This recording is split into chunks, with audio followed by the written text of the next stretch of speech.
Student Council met on Tuesday, November 12th to discuss a plan for a new event to be held at the start of the next semester to help promote student unity. Student Senate wanted to create kind of a program for students that would unify the student body. Obviously, we have a large a large portion of the student body is athletic based and a large portion isn't. It's about 60-40. And so with that, the question was, how can we get people involved with activities and groups that they are normally not involved in?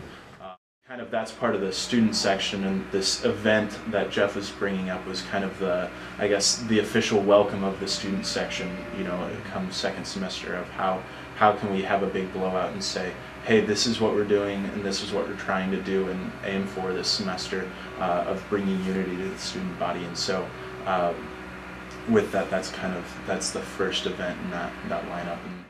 The Student Council will be discussing these plans further in future meetings.